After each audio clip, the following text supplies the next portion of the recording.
Olá,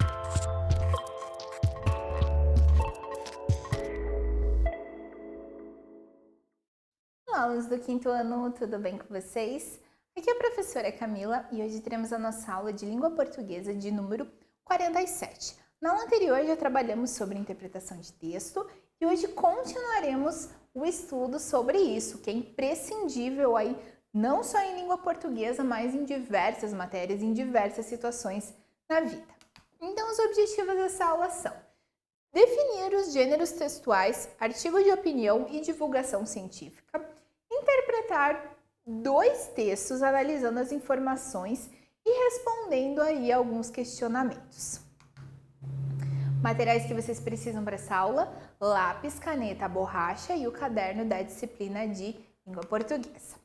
Então, artigo de opinião. Nós já trabalhamos sobre gêneros textuais, que são formas das quais os textos estão dispostos, a estrutura deles em si e também os objetivos desses textos, tá? Então, o artigo de opinião é um gênero de texto dissertativo argumentativo onde o autor apresenta o seu ponto de vista sobre um determinado tema. Lá no início do ano, a gente viu sobre tipologia textual também. O dissertativo argumentativo é quando o autor ele tenta convencer o leitor de uma determinada ideia. Então, ele vai expor aí informações, dados, questões científicas, por exemplo, e vai tentar convencer quem está lendo de aderir àquela ideia.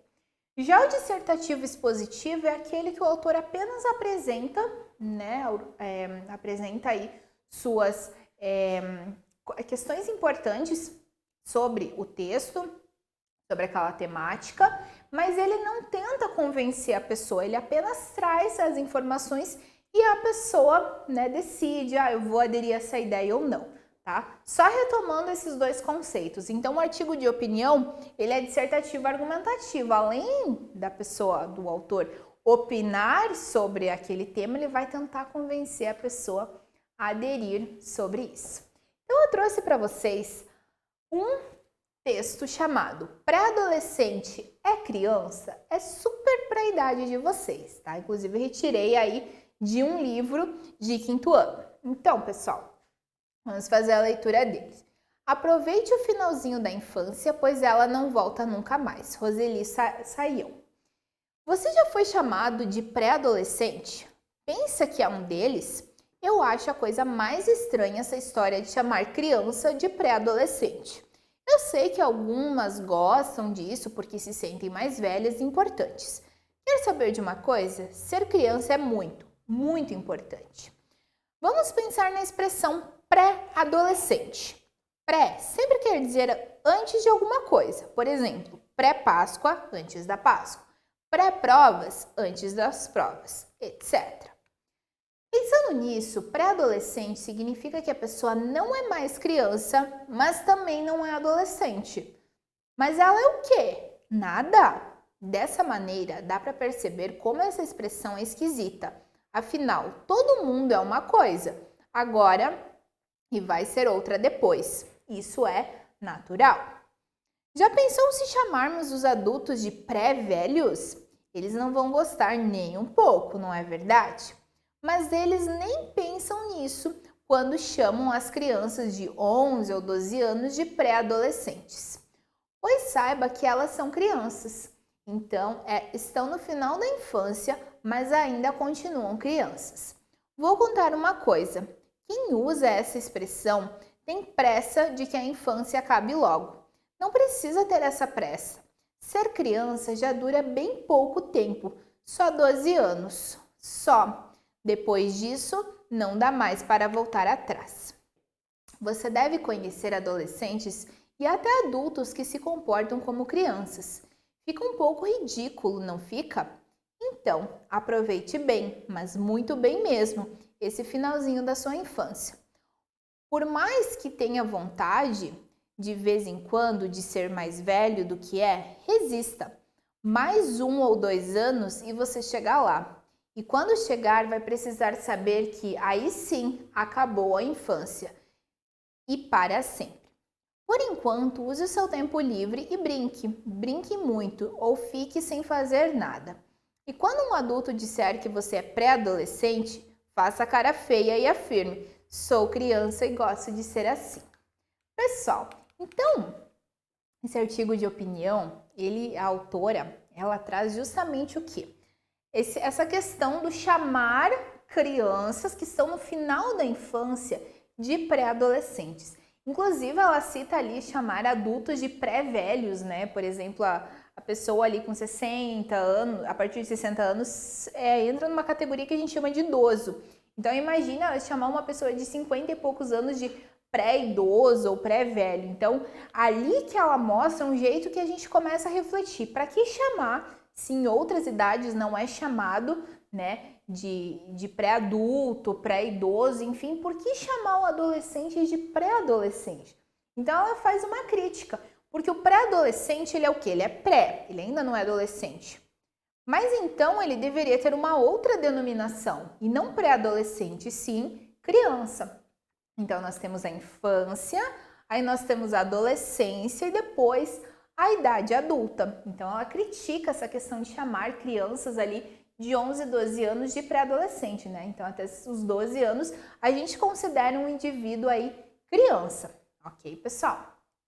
Então, ela faz justamente uma crítica a isso e faz com que o leitor reflita e tente aderir. Talvez alguns de vocês gostam de ser chamados de pré-adolescente, porque não se sente mais criança, se sente mais velho, mas a infância aí, ela dura um período muito curto, se a gente analisar, né, quanto tempo, quantos anos que duram a idade adulta aí, mais de 30, 40 anos antes de entrar, né, nessa fase mais idosa, dura muito tempo, mas a infância ela dura pouquíssimo tempo. Então, justamente a autora faz uma crítica a isso. Pessoal, agora vocês vão interpretar esse texto, tá? Se precisar voltar, e eu acho que vocês vão precisar voltar em algumas questões, voltem o vídeo, tá? Primeira pergunta, quem que é o autor do texto? E quando foi publicado esse texto? Qual é o título desse texto?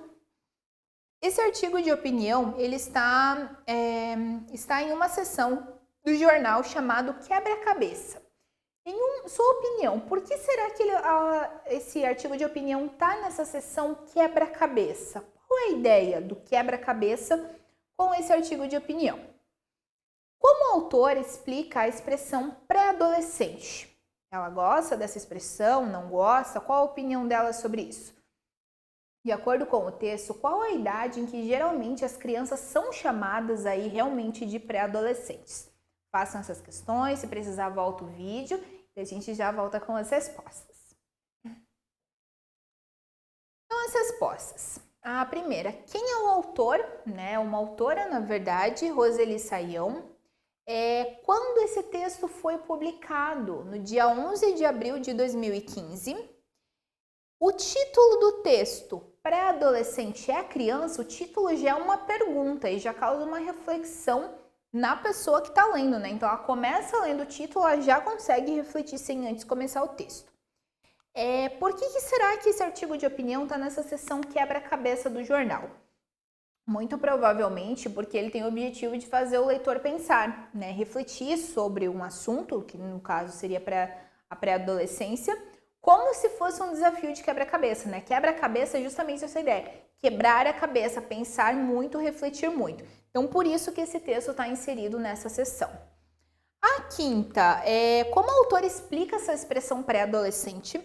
A pessoa que não é mais criança, mas também não é adolescente. Então, é isso que ela explica e ela não concorda muito com essa ideia, justamente, né? Porque ela pensa, não é mais criança, as pessoas deduzem, né? Não, ele não é mais criança, mas também não é adolescente, ele é pré-adolescente. A ideia da autora é justamente o quê? Prolongar a infância, né? Não chamando as crianças de pré-adolescente. Ou é criança ou é adolescente. E que público é esse? Público entre 11 e 12 anos, que é a faixa etária de vocês. Vocês têm mais ou menos 10, 11, 12 anos. Pessoal, agora vamos trabalhar mais um gênero textual, que é o gênero divulgação científica. O próprio nome já deduz. Tá? Divulgação científica é quando a gente divulga informações comprovadas cientificamente.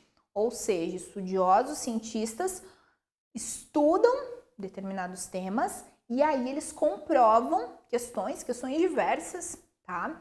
E aí eles vão divulgar essa comprovação. Isso é uma divulgação científica, tá? Então, esses fatos eles foram analisados, foram estudados, foram comprovados, tá? E aí, por isso eu posso dizer que é um dado científico, ou seja, é um dado, é algo real, né? Não é algo que eu acho, que eu penso que pode ser, mas na verdade não é. A gente vai trabalhar uma divulgação científica bem interessante, tá, pessoal? Coloquei aqui no slide para a gente fazer a leitura. O nome é Fazendo as Pazes. Se você já brigou com alguém de quem gostava muito, provavelmente ficou bem ansioso para fazer logo as pazes, não é? Pois bem, saiba que esse comportamento não é de exclusividade dos humanos. Os cangurus também gostam de ficar de bem após um desentendimento. É o que mostra um estudo feito por pesquisadores da Universidade de Pisa, na Itália. Curiosos para saber como esses mamíferos se comportavam, após uma briga, a equipe observou um grupo de 16 cangurus da espécie Macropus rufogriseus em um zoológico em Berlim, na Alemanha. As brigas eram caracterizadas por agressões como mordidas, empurrões e chutes. Quando se reconciliavam, os cangurus faziam demonstrações de carinho, como brincadeiras e lambidinhas. Então, o que está acontecendo aqui? Foi feita uma pesquisa lá na Alemanha com um grupo de 16 cangurus para verificar essa questão de brigas e de fazer as pazes. Inclusive, o texto ele introduz, a gente pensando como é ruim quando a gente briga com alguém que a gente gosta, a gente quer fazer as pazes, quer ficar de bem e tudo mais. Então, o que acontece aqui? Esses 16 cangurus eles foram observados por um período e eles notaram essas reconciliações. Então, quando eles brigavam, eles notavam ali agressões, eles empurravam, chutavam uns aos outros. E quando eles faziam as pazes, o que eles notavam? Brincadeirinhas, lambidinhas e demonstrações de carinho, tá? Bem característico de brigar e de fazer as pazes. Após passar 90 horas observando os animais, a equipe notou que, depois que brigam, os cangurus levam apenas 2 minutos para fazer as pazes. No entanto, isso só acontece quando a briga é leve. Se for agredido com intensidade, o canguru evita tentar a reconciliação por medo de ser agredido novamente, explica a bióloga Giada Cordoni, que é coautora do estudo. Coautora é assim, pessoal. Quando nós temos os autores, um autor, por exemplo, de um livro, exemplo, tá?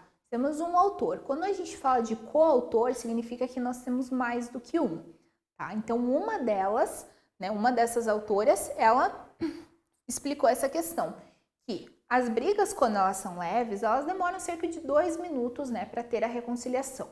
Mas, quando é uma briga mais intensa, os cangurus, eles se afastam desses com quem eles brigaram, justamente por medo de ser agredido novamente. Mamíferos como os cães, que dependem da vida em grupo para sobreviver, fazem as pazes mesmo depois de uma briga feia. Os cangurus vivem em grupos de 10 a 30 indivíduos, mas podem viver bem sozinhos. Por isso, eles preferem avaliar se a reconciliação vale ou não a pena, complementa a pesquisadora. Aqui, a pesquisadora ela faz uma associação com os cachorros, que eles dependem realmente da vida em grupo, certo? E ela associa isso com os cangurus, que na verdade os cangurus, eles buscam essa reconciliação, mas eles não dependem tanto assim da vida em grupo, tá?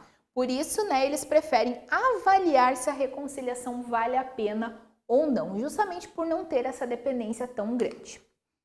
Além de melhorar a convivência em grupo, a reconciliação mostrou ser um bom remédio contra a ansiedade dos cangurus. A bióloga conta que, após uma briga, os cangurus ficavam estressados e começavam a se coçar com frequência, comportamento que já era conhecido como sinal de estresse e ansiedade.